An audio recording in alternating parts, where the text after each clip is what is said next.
Hello everyone, thank you so much for joining us today. This session is going to be so helpful to you. I know it will be helpful. Gill is superb. You're going to love Gill. So grab a pen and paper because you'll probably need it. There's going to be lots of ideas to take away. So I'd like to introduce our lovely guest, Gill, today. Welcome, Gill. Thank you. Hi, everybody. So today we're going to be talking about how do we know that the teaching in the early years is of a high quality, and it's such a good question, and it's a question that we get asked all the time, and I think unless you've actually taught in reception or early years, you haven't really experienced it, so it's hard for you to know what is right and what isn't. So it's really lovely to have you here, Gill, to chat to us about that. And you've been in early years for a little while, I can see. Yeah, so I was basically in education for nearly 30 years until I joined my current job at Cornerstones Education. But my last part of my teaching, I was 17 years as an early years and Key Stage 1 lead, working in nursery, reception and year 1. Wow, so you've got a good experience to base the session on. So if you have questions, now is a good time to throw them at us, pop them in the chat. Myself and Gill are both experienced early years leads, so you've got a lot of experience here to help you out. We love questions, don't we, Gill? I do love questions, yes. I am going to be talking about questions as well in a moment. Yeah, it makes us feel like we're not chatting to ourselves, so that's really nice. So number one, if you have a question, please put them in to the chat, and myself and Gill will do our best to answer them. So I'll just go through quickly a run through of the session today.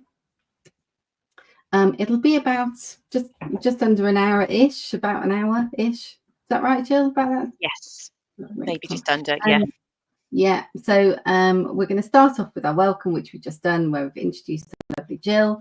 Then Gill is going to talk to us all about what is quality, how do we know that the teaching in the early years is of high quality.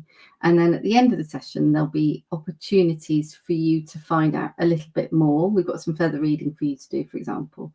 So you won't leave this session feeling lost and you don't know where to start. You'll have some things to go back to find out more. So stay tuned because they're worth listening towards. And then before we get started though, I'd really like to know, and I'm sure Gill would too, how confident are you about the teaching of early years in your school?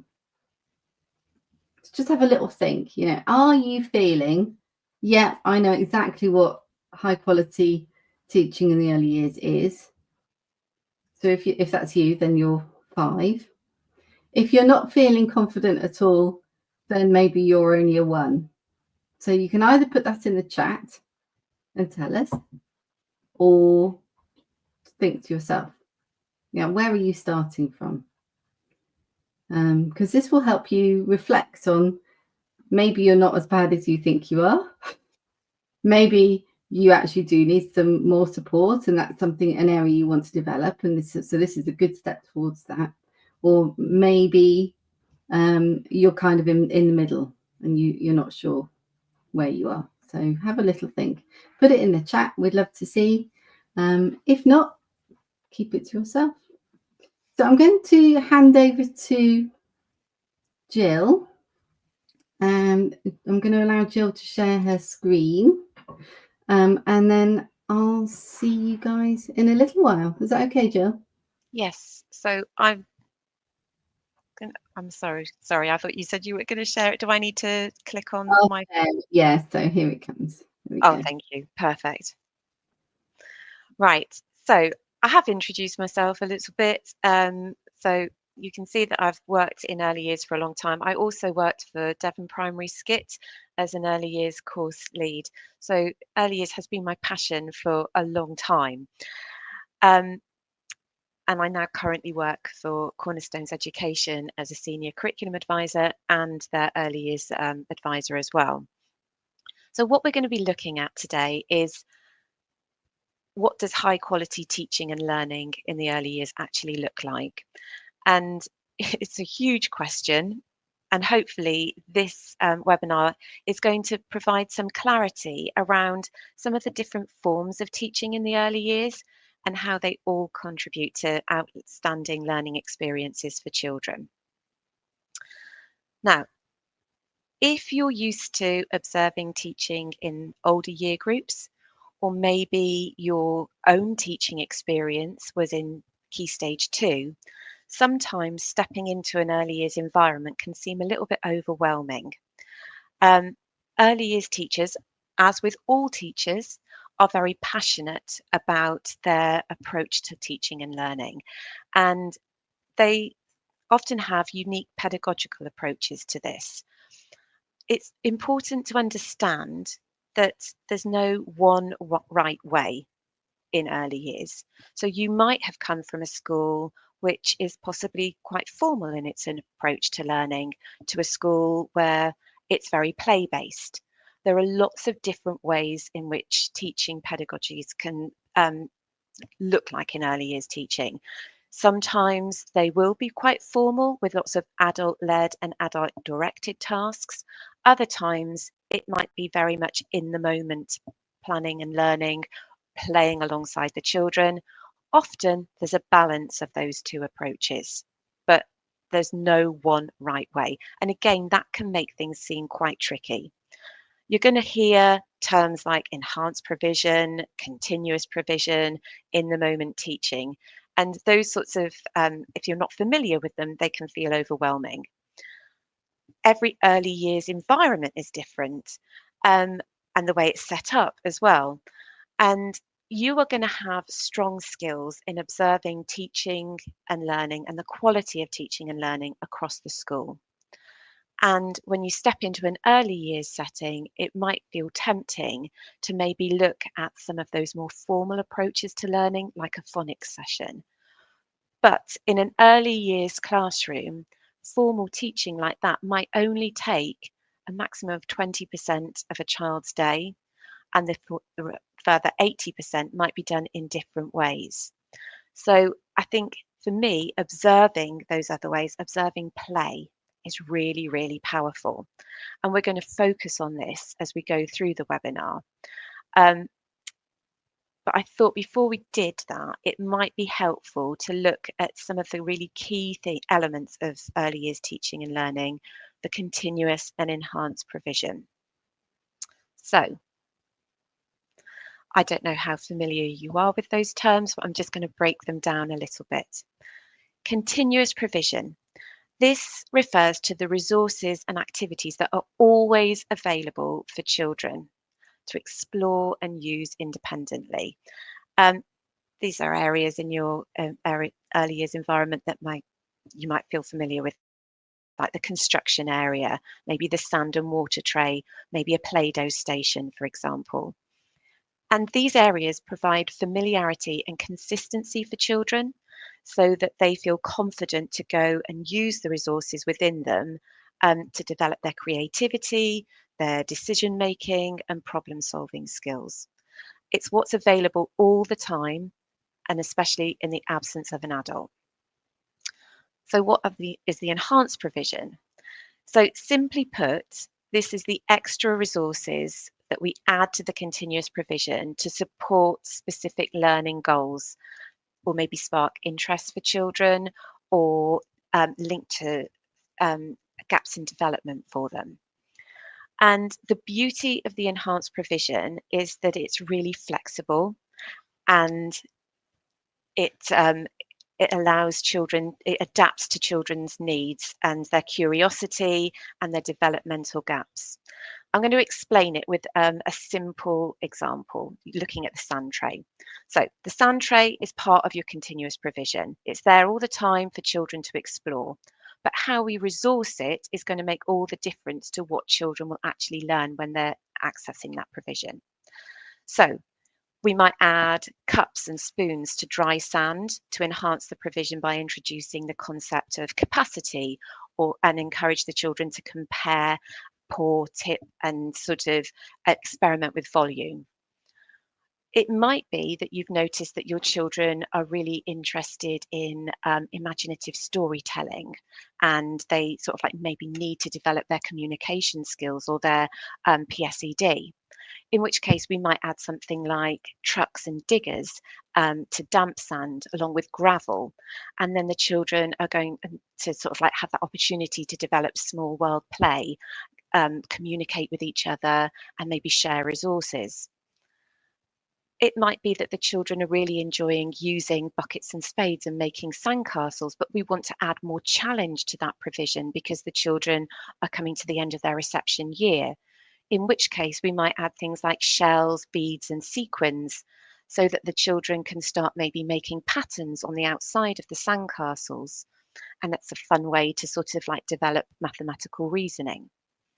So these simple examples show how thoughtful enhancements in everyday play areas can shape meaningful learning experiences. But it's important to remember that when we're thinking about those enhancements, they really need to be open-ended and playful. If we suddenly think of this always as an opportunity, as an adult-led learning experience, say, for example, we've added laminated words to the sand tray and we want the children to dig them up and read the words. Are they actually going to do that when they go over to the sand tray if they're playing with that independently? Or are they going to look at that and think, no, thank you, I do enough phonics, that's not for me? Or are they just going to maybe use those sort of like laminated cards as scoops or sort of like building materials? We need to be realistic with the enhancements and ensure that they are really practical, playful and purposeful so that they can actually provide opportunities for play and exploration. So hopefully that's given you a little bit of understanding about continuous and enhanced provision, but don't worry, we're coming back to this all the time through the webinar. So what do we mean by teaching in the early years? I thought it was helpful to look at Ofsted's definition of teaching, because actually this stresses that it's not about formal instruction, but it's about the way that adults help young children to learn in a variety of ways. Now, the definition is long, but I think it's really useful to look it up and sort of to read it through. But it explains how teaching in the early years should be interactive and responsive in both planned activities, so what the teacher is wanting the children to learn through the curriculum, but also in child-led and child-initiated play. It talks about the adult role, and it explains how the role of the physical environment and the routines and expectations should also support learning. But it also explores how assessment plays a key role in helping practitioners understand what children know and can do. But importantly, and I think most importantly, it talks about how early years teaching and learning isn't rigid or formal, but a flexible approach where adults can facilitate learning, set challenges and nurture curiosity in ways that are really meaningful for young children. Right, that's a lot. And we could talk about this for ages, but I thought it was important to maybe look at 3 key themes that I've picked out from that will kind of, they're related to each other, they rely on each other, and we're going to sort of like explore those as we go through the webinar. So I've picked out the unique child, so recognizing each child's strengths, needs and interests. Positive relationships, so how adults build secure and supportive relationships with the children so that their interactions are really meaningful. And enabling environments, creating engaging spaces for play and expectations and learning. But as you can see, they are reliant on each other. And we're going to explore these key themes now and really look at how they support excellent teaching and learning in the early years. So I'd like to start with positive relationships and look at how adult interactions can really support in moving children's learning forward. And in early years settings, these interactions between adults and children are happening constantly, whether that's in a planned activity, a teaching sort of more formal teaching setting, or in child-led play. And these interactions should always be really meaningful and shape children's learning experiences. So I thought it was important to maybe look at, if we're going into an early years environment and we're looking at the adult interactions and adult child interactions, what sort of things we should really be looking for to ensure that those are really positive. So communicating and modelling language. Now, this at the moment is absolutely key in developing children's oracy. We know that children are coming in more and more with so many gaps in their language and communication skills. And having adults actually communicate and model that language throughout the day is absolutely key into them sort of like developing their vocabulary and becoming confident communicators. Now, I've seen this so much in my early years career, and I had one experience that for me really stood out. A little boy who came into my nursery, and he came in with a dummy. There hadn't been much communication happening at home, and I'm sure that you're very familiar with this in your schools as well. And I was at a table with some children. We were doing some mark making. Actually, we were on the floor doing mark making on a big roll of paper. And he came over and he just was looking and wanted to join in, but he didn't have the word for either the crayon or the pen that we were using, but he could see we were holding it in our hands. So he was pointing, spoon, spoon, spoon. And it was just so important at that point that we were developing his language. So whether it's providing the correct words, matching their language and adding, or just modeling rich language as you go through your day, that communication with children is really, really key. And that's something that you should be seeing a lot of. We also want to see adults showing and demonstrating so that children can learn by actually having things modeled for them. So whether that's a new skill, for example, how to hold a pencil correctly, how to mix colors, adults actually joining the children and working alongside them and modeling these skills as they do them is a really powerful learning tool. We also need adults interacting with the children to explain it so they can explain and explore their ideas. Now, this linked in with encouraging and questioning is really, really important. And because I think we can't underestimate the power of conversation in our early years settings, especially where children maybe don't have many adult child interactions linked to communication, or when they do, they are very much instructional language. So it might be that a child's coming in the morning and all they've heard is, get your book bag, get your coat, shoes on, let's go. Then when they come into school, is that mirrored with, put your book bag away, hang your coat up, sit down, ready for learning. So do they have that opportunity to just have meaningful conversations and sort of feel valued in that setting? So exploring that, but also conversations spark curiosity with our children. And if they're engaged in an activity and we can join them sensitively and maybe add new ideas or a new perspective, that is going to sort of like help take their learning forward and help scaffold their understanding of things as well. Questions. We talked about that earlier. We were asking for questions. Questions are great. Questions are really powerful, but they come with a health warning because if our interactions with children are literally based on us questioning them, there isn't that balance. And I have a friend who is lovely. She's amazing. I really like seeing her. but I have to prepare myself to go and see her because she just bombards me with questions all the time. I think maybe because I haven't seen her that often, but it's like bum, bum, bum. And I feel like, gosh, I come away from that sort of like interaction with her thinking, oh, I'm exhausted. I've had, thinking on my feet the whole time of like how, and it didn't feel like a natural flow of conversation because it wasn't one question and then the ball going back and forth with me asking something or talking. It was just throwing that out there.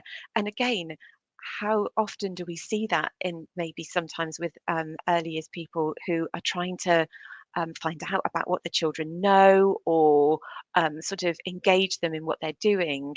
And sometimes, we need to swallow those questions. So when you're looking at the communication and interaction with the adults and the children, there needs to be that natural balance and that value of conversation. We're going to have a look at that in a moment as well.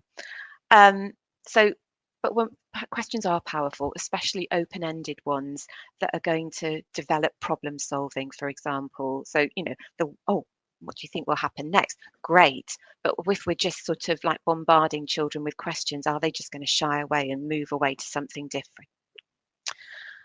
So the recalling and providing a narrative is really important because that's where we can maybe with children who are reluctant to talk, maybe verbalize our thoughts and our processes so that they can, again, along with the modeling, see what's happening. So, for example, if we were playing with blocks, oh, I'm going to build a tower. I think I'm going to stack this one on top. I wonder what will happen if I put one more on. Do you think it will fall over? So that we are sort of supporting that learning in a playful way, but having those interactions that are really going to support the learning experiences. And again, facilitating and setting challenges. What do the children need from the adult interaction? Do they need somebody to support them with their learning? Do they need somebody to scaffold their learning? Do they need someone to set a challenge because actually what they're doing is maybe low level? So I think a lot to look at, and we're going to explore this as we go through. But and we will look at sort of like key takeaways for this. But I think as well, it's important when you're going in and you're looking at those adult-child interactions, can you see a mixture of those things rather than it just being an adult leading the learning? Are they alongside the children, supporting their learning through those playful experiences? And if I return to that idea of the sand tray, from the beginning, when we were looking at continuous enhanced provision, I might have set up a really lovely activity, but without going in and maybe showing and demonstrating, encouraging, questioning, maybe adding a narrative, will the children use those resources in that way? Will they develop that learning? Or will they just default to sort of like quite simple low-level play? So it's knowing when to step in as an adult and how to really take that learning forward. So with that in mind, we're going to be really thinking about that role of a skilled adult. And we discussed at the beginning that there's no one right way. Some early year settings are formal, some might spend most of their time in play-based activities. That doesn't matter. But what is, I think, the most important thing is that you have a team of highly skilled adults who are responsive to the children and know how to take that learning forward in meaningful ways. And I thought it would be interesting to explore Kathy Brody's work on sustained shared thinking, which gives us two key techniques to interaction and learning. And the first one is active listening. And this means truly listening to the children and letting the learning unfold at their pace. So not just jumping in all the time with sort of like your comments, but making sure that before you actually go in and work with the children, that you've observed what they're doing, you've listened carefully so that you know that the interactions will be meaningful. an example. Say, for example, you have a child playing with the Play-Doh. Maybe they maybe there's a few things that they need to be working on. Maybe they need to develop their communication and language. Maybe their number skills aren't great. And you've decided that you're going to go and join that child because they're happy in their play and they've invited you in. Now, the child might be saying, oh, it's my birthday. I'm making a cake. Now, a natural conversation to unfold would be to talk about, oh, you know, presents, parties, that kind of thing. Is the things that the child will be interested in. We might want to steer the learning towards something different along the way, but to begin with, we need to listen and tune in and think what the child is giving us, can we match that and throw that back like a conversational ball? So if they're talking about birthdays and parties, we join in with that. Now, what it can be tempting to do is if you know that child is needing to work on numbers, for example, is, oh, it was my birthday yesterday, I'm making a cake. Oh, how many candles are on there? Let's count them. Now, suddenly, is that going to shut the learning down? Is it going to make the child feel valued? Or is it just going to make them move away because actually they've sort of given you something, but you've kind of thrown something else back at them that isn't matched? So it's looking for that skilled adult who can go in, actively listen and support the learning in a meaningful way for that child. And eventually you might steer it on to maybe I'm going to make a cake as well. Oh, I think I'm going to go put 4 candles on my cake, because you're modeling that if it's ready for that part of that learning. So, and we know how frustrating it is, don't we, as adults, if you're kind of wanting to say something, but actually that conversation shut down, and it just as equally for children. And the next one is positive questioning. So understanding that child's learning needs, joining in without taking over, and asking open-ended questions that's going to prompt the children to explain their thoughts and ideas and ensure rich learning experiences rather than sort of like monopolizing the play. So again, that's something key to look for. This is really hard to explain, so I thought I'd give you an experience that I had as a teacher and how it made me really understand the idea of sustained shared thinking. Because I know how difficult it is in a busy classroom to really get this right all the time. So, and there will be times where it doesn't work, but it's about learning from that as well. So this is my experience. So one morning, I'd set up my environment the way I wanted it to. We're going to come on to environment in a moment. And I'd set up what I thought was a really exciting experience on my creative table for the children to explore. And then a child came in and he basically had a Yakult pot with a eyes drawn on, a bit of string taped to it, and it was BB. So I think it was at a time where Star Wars was on, and he was really excited. He'd made it at home. BB, oh! And suddenly all the children wanted to make a BB. Nothing to do with what I'd got out there. And I was like, oh, spent ages getting this ready, but I listened and I just thought, actually, I could tell, the BB that the child has made is lovely, but it's not got many skills to it. But if I come and work alongside the children, maybe we can really develop this idea and go with it. So scrapped what I had planned, and I worked with the children, and we looked at different ways of attaching arms, maybe putting some wheels on the BBs. We found lots of different like little yogurty pot things to do this with. Can we, have we got different eyes that we can make for them? What do we want our BBs to do? How do we want them to move? Right, okay, so we sorted all of that out. They'd all made one, the group that wanted to. Then it was like, well, actually, what are we going to do with these BBs? So we started then, we got a big roll of paper out. We started drawing a world for the BBs. We had started getting construction bits and all sorts of things. So we made a BB world. And it was probably one of the most powerful learning experiences I had as a teacher. And for the children, we got through so many different skills. They were so engaged. They were challenged. And the learning was really rich with collaborative, sharing, all of those amazing things that you want to see in an early years environment. And it made me think I could have just put that BB on the shelf at the beginning of the day and said, well, we'll come back to that later. And I'd have missed all of that because I would have thought that actually what I had in my mind was more important than the child.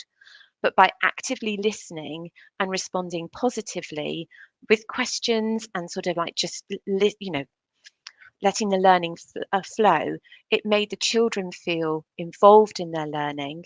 It supported their creativity, and we had a real excitement and buzz. So I hope that example gives you an idea of maybe how adults can sort of be flexible, responsive, and sort of like support that learning in a really practical way. And I'm not saying I did that every day because I didn't, but it's important to have that kind of in your mind when you're going in and looking at the adult-child relationships. Are they really responsive? Do they value the children's ideas as well as their own? So, right, what to look for? There's lots here. Don't worry, there is a handout that comes with this that will explain these different things. But one that I would say that just reflecting on what we've said there, you want to see adults engaged with the children at their level, having strong, trusting relationships where the children feel secure and that the adults deeply understand the children's needs and they're tailoring their learning experiences effectively. They know when to jump in, when to stand back. They value play. You should also look for your practitioners and adults modeling skills, knowledge, vocabulary, and positive learning attitudes. And there should be a strong balance between conversation and questioning, so that children feel engaged without feeling overwhelmed. Also, staff deployment plays a key role. So if you've got lots of children outside, are there adults out there to interact with them and have meaningful experiences in areas that the children find important? Because just because we've set up an activity, as I've just explained, doesn't mean to say that that's what they want to do. How are we going to sort of like foster those meaningful experiences in lots of different areas? And do you have staff that truly value and nurture child-led learning as much as the activities that they provide for the children?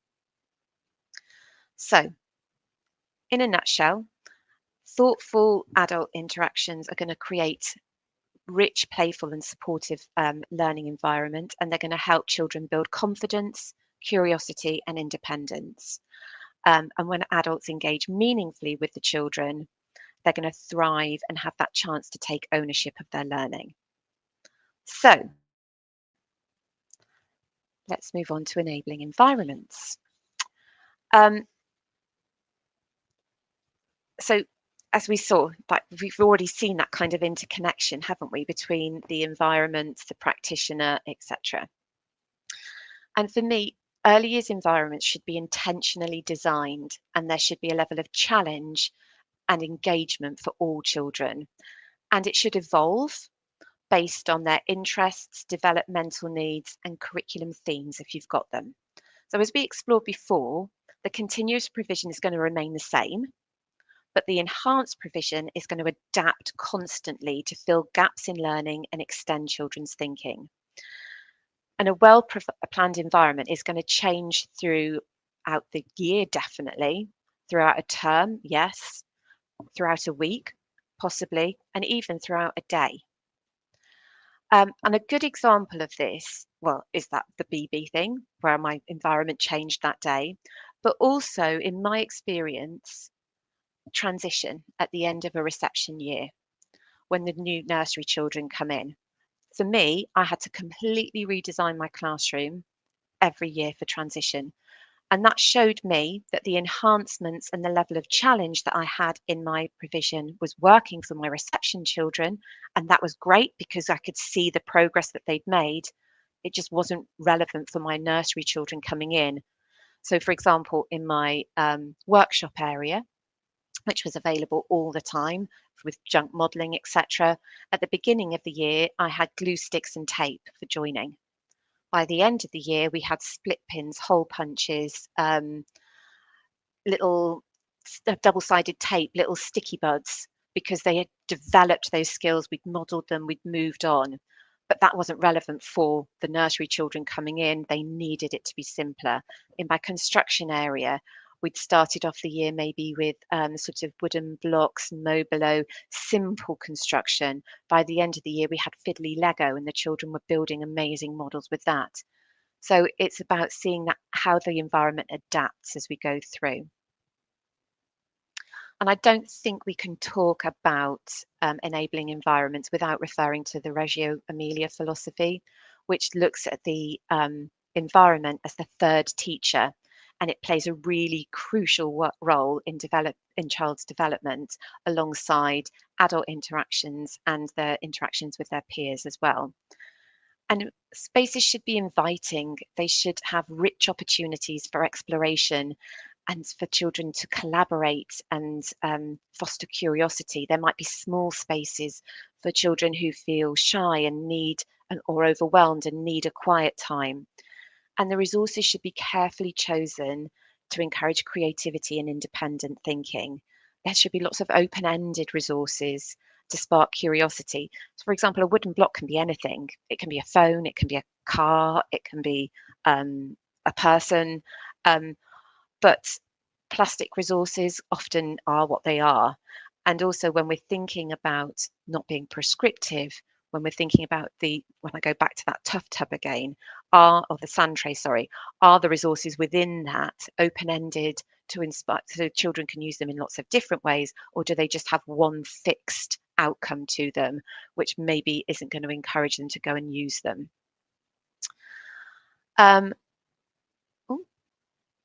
Sorry. So carefully observing the children interacting in their environment is going to really provide you a valuable insight into their learning experiences. So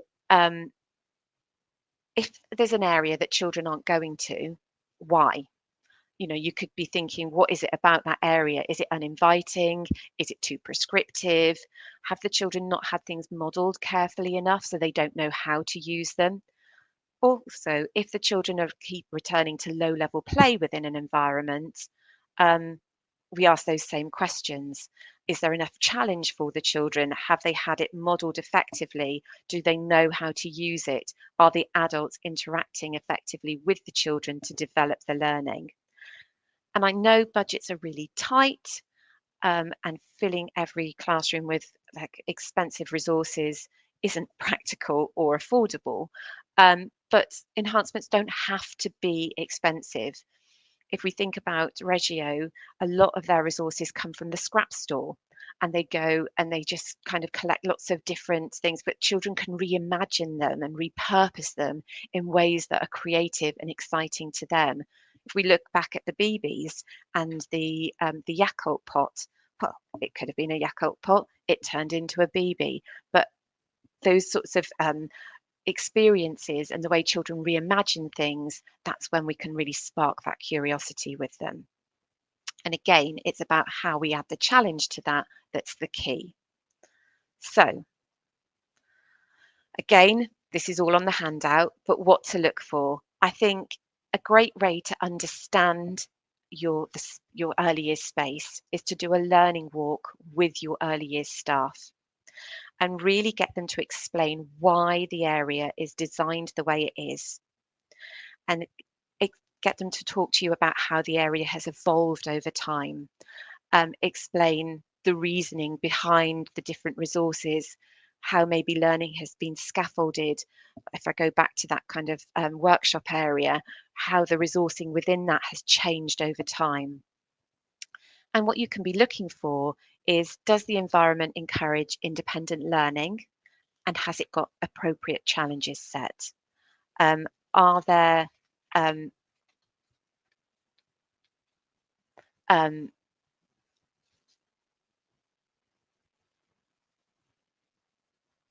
sort of like lots of different ways for the children to engage in that learning so that they can take ownership of their, have you got those different quiet communication friendly places?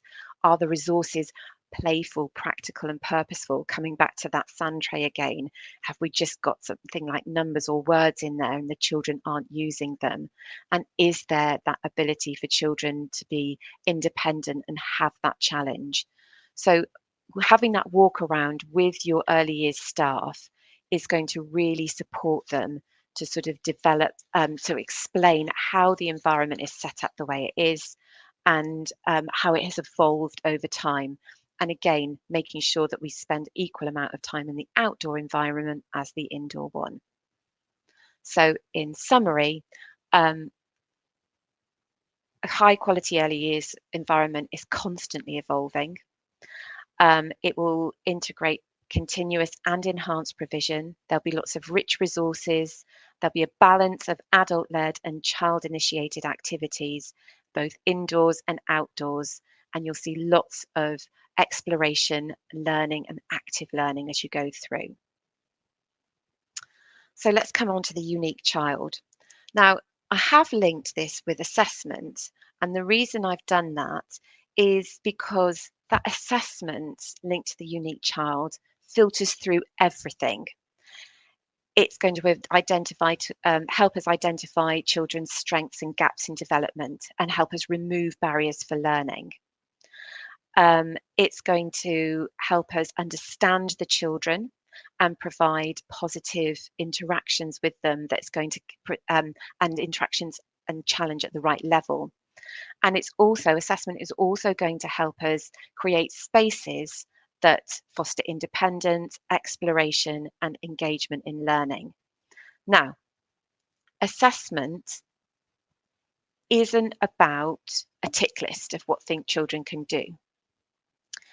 And it's really crucial that it shouldn't take the practitioners away from the children, but it should be this powerful tool which is part of practice all the time, that allows children to, allows practitioners to really understand each child, their interests and their gaps, and look at the best ways to support their learning. And when done effectively, it's going to allow the adults to know what the children know, understand and can do, what their interests and strengths are, and how to use this information to plan next steps and monitor progress. And it's that so what of the assessment that is so important.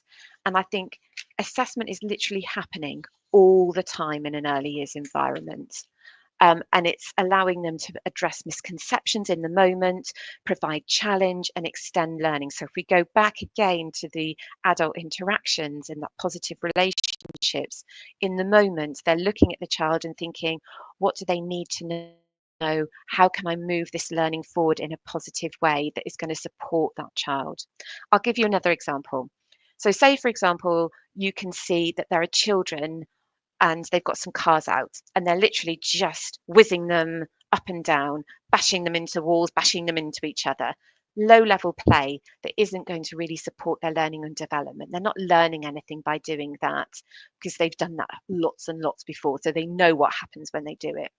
Now, a practitioner might decide to take the cars away and move them to a shelf because, and here you're going to come and do something different. But can we use our knowledge of the children? Can we use that positive relationship? We're listening to the children. They want to play with cars, but actually they're not challenged. What could we do? Do you see an adult then who maybe gets out a big roll of paper and draws a road on it and models, I think my car is going to go on a journey. I think, I might take my car to the beach. So I'm going to draw a big road and then I might get some, I'm going to get some of these construction blocks because it's going to pass some houses, or I might draw a tree here. I might then take my car to the beach.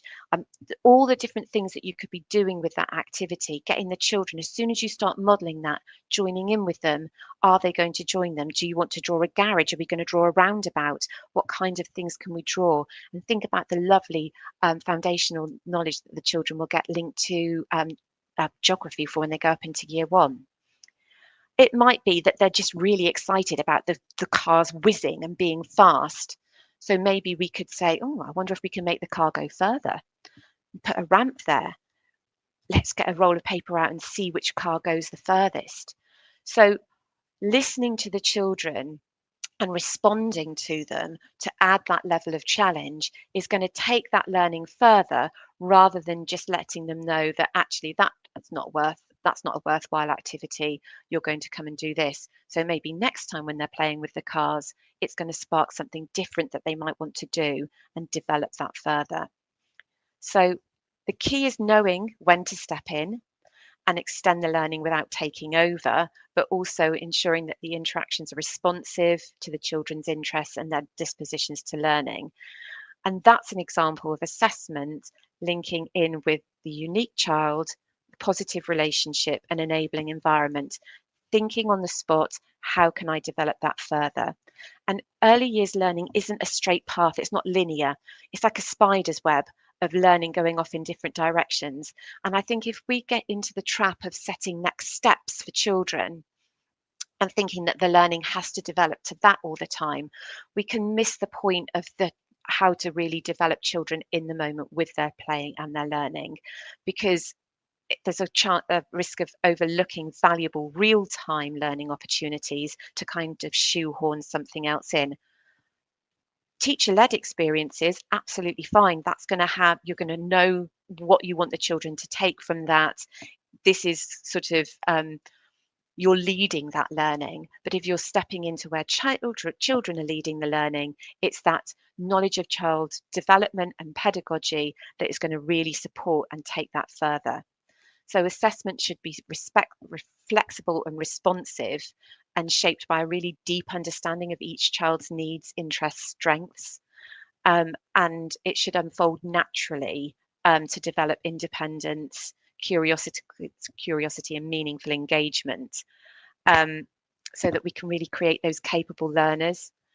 And then I think, again, if what we're looking for, when you go into that environment and linked to the unique child, if you talk to any of your early years staff, they should be able to tell you about those children, and they will have a really good knowledge of them, about what they're good at, what they're able to do, what they need to do next, and then you should see that reflected in the interactions. And I think when you go in, you need to see children who are challenged and engaged in meaningful activities that are going to stretch their thinking and develop key skills.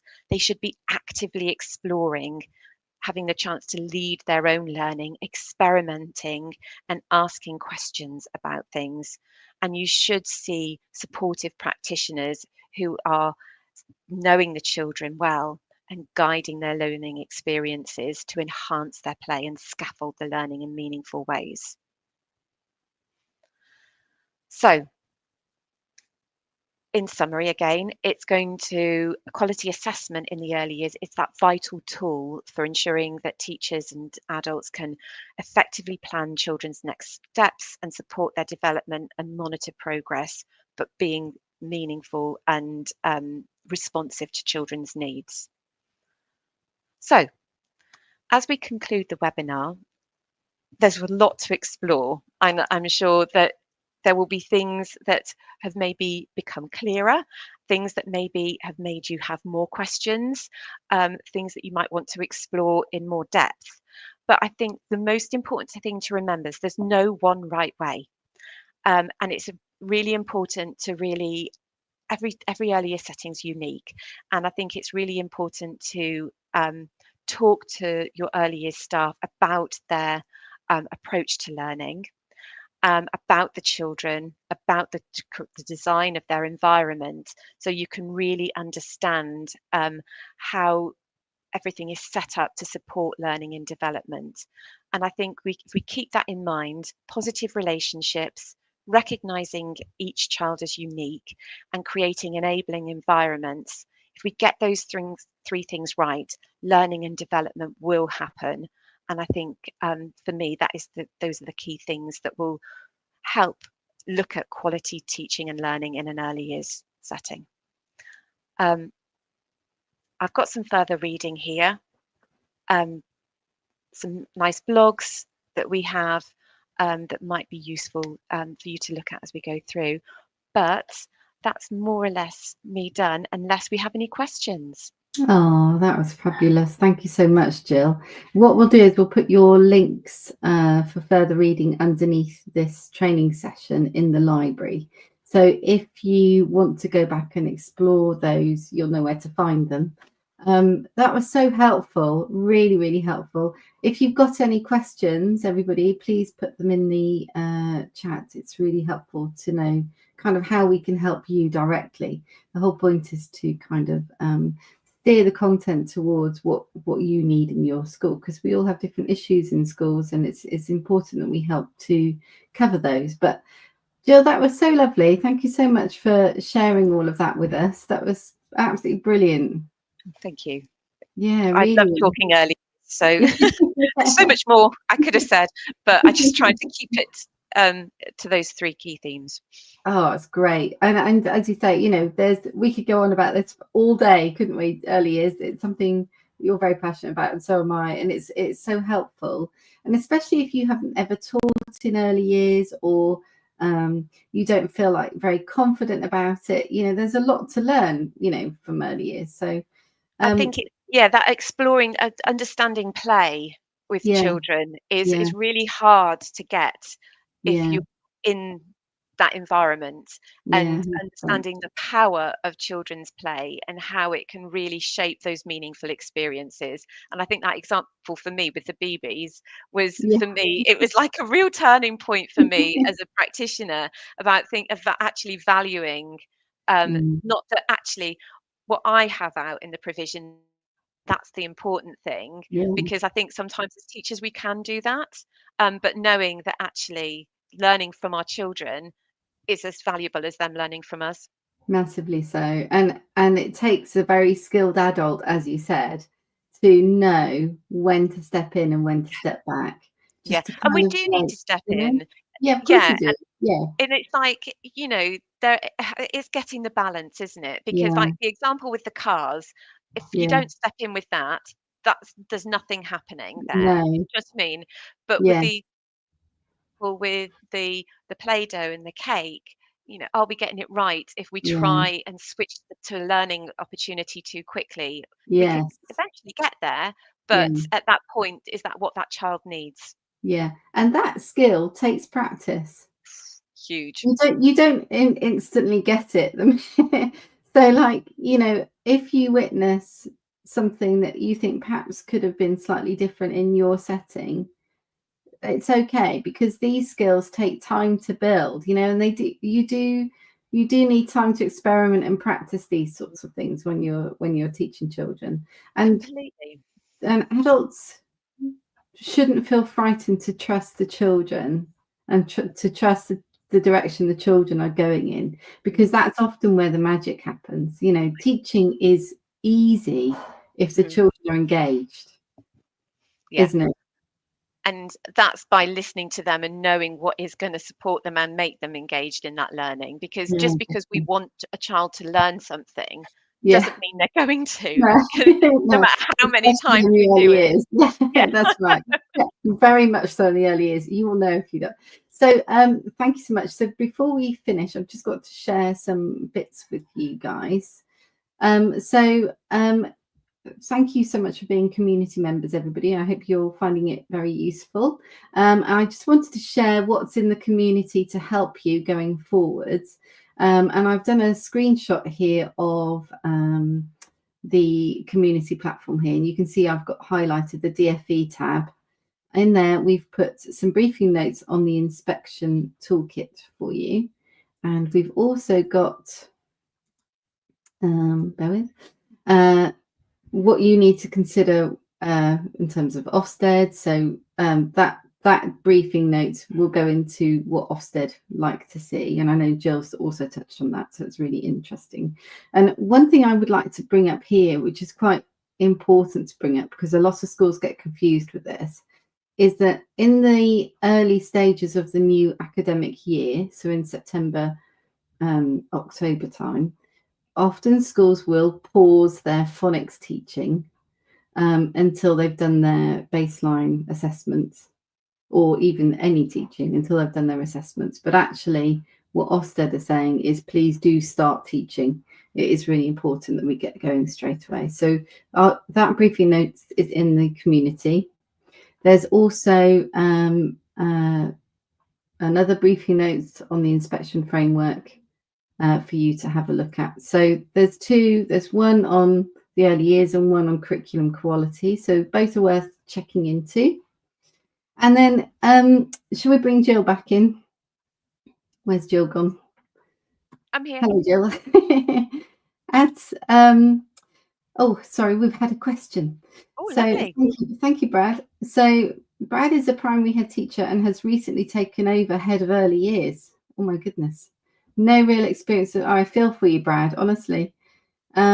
And it has been a real eye-opener, but this has been a very useful webinar. Oh, that's really nice. The current early years team have not had much direction over the last couple of years, and I'd really like to boost that department and hit the ground running in September. Although teaching and learning are vital, what would be your key things to focus on? Wow, Brad, best question in the world. Absolutely. Right. So what the key things to focus on in early years to make sure, right, I would look at lots of training for your early years staff around communication and language. And interestingly, I'm going to be doing another webinar on that with Cornerstones on developing oracy. And that's not why I'm saying that, but I think that's because it is so important. Yeah, it is important. So I would say that is going to be really, really key, because the prime areas of learning in early years, you've got to get those right before you focus on the specifics. And yes, you do need to be doing your phonics teaching, but if you've got children coming in who are not good communicators and who have got low levels in communication and language, they're not going to be able to access phonics well until they've kind of developed the communication and language. And there's lots of amazing things that you can do with that. So really making sure your early years staff feel confident in developing communication and language, and that they value the prime areas of learning, and almost have, when anything's going on, any activities going on, it's almost like split screen teaching. So if it's a sort of like an activity that is designed to develop children's understanding of past and present, for example, as a specific area of learning, that you're thinking about how that links with communication and language, or how it links with PSED, or how it links with physical development, so that you're kind of always having those three things in mind. I think supporting them to understand how their environment, the needs of their children, and what their environment should look like at different points in the year based on their children. So if you've got children coming in with low levels of physical development, for example, is the environment set up to develop that? So have you got lots of activities like to develop finger strength and palm strength, like Play-Doh, threading, all of those sorts of things. So it's about, I would say, gosh, I'm going rambling now, but it's linking back to those three things, knowing those children inside and out from the very beginning, and then making sure that the environment, the activities, and the adult responses link to that, so that they can really put that in place. And I think there's lots of lovely things that you can do to develop fine and gross motor skills, from sort of right dance activities, funky fingers, dojim. All of these sorts of things are going to be really, really good as focus groups, but also making sure you've got a really understanding your pedagogical approach. How do you want it to look? If you've got when you're in, children are playing, have they got adults there to support them? Because actually, if 80% of the children's time is in the enhanced and continuous provision, are the adults there to support that play, or are they just taking children out to do focus groups? Because actually, that's where, like we were saying, that's where the magic happens. I don't know if I've answered that question very clearly. No, I think you've answered it brilliantly. And I would agree with 100% with everything you said. I would probably start, if you want to hit the ground running in September, I would probably make sure that classroom is set up, get the environment right, as Jill's just said, so that when you get back to school in September, the members of staff can focus on, getting to know their children inside out, being in that continuous provision to play. If your ethos and your environment are set this term, then you can do all those wonderful things. I think it's Yeah, I and get knowing your I get staff and excited knowing for this. their yeah, no, I would say as well, knowing your staff and getting them to be really honest about what they feel confident Yes, doing and yes. what they feel their training needs are, because you might have staff who are really intuitive and amazing at developing Mm, children's play, learning through play, but you yeah, might have staff who don't feel confident with that, and in which yeah, case it's about sort of maybe um, providing that training and support to develop that, mm, and understanding how those positive interactions can really support play. So yeah, I definitely the environment, yeah, definitely knowing the children, but also knowing your staff. yeah, 100%. And there's really easy things to do with the environment which don't cost a huge amount Mm, of money. So, for example, like with the sand tray, you can have tiny spoons, medium-sized spoons, large spoons, extra large spoons, and that's instantly scaffolded yeah, differentiation, if you like, for children who have difficulty or are confident with their fine motor control. Give yeah, them a choice between the resources that they have out, and we're talking a couple of pounds to kind of tweak the environment and make it more accessible to everybody very easily, without spending a huge amount of money. So the I staff are agree. keen to learn more and want more training. So we'll look into more based on CLL. That's brilliant. So Jill, you're going to be running a training session. This was an accidental advert, but Yes, do you want to share your training so session I think details? yes, it's on the 2nd of July at 3:45 p.m. It's free to sign up to. It's just a webinar on developing early oracy in the early years. So there'll be Okay, lots of practical hints and tips on that. And um, so that's available through the Cornerstones Education website.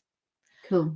And also, we do have lots of blogs on there. So you've got a couple that you can see that I've added to the presentation. But also, if there's lots of sort of like videos and training sessions in the Cornerstones Education website as well. And we are creating some new things that are going to be linking to what you've just been saying, Lucy, about like the enhancements and sort of like adaptations. We're creating some small step skill documentation so you can see how staff can then build their knowledge of the small steps that children need to sort of develop things like fine motor, and that will link to enhanced provision as well.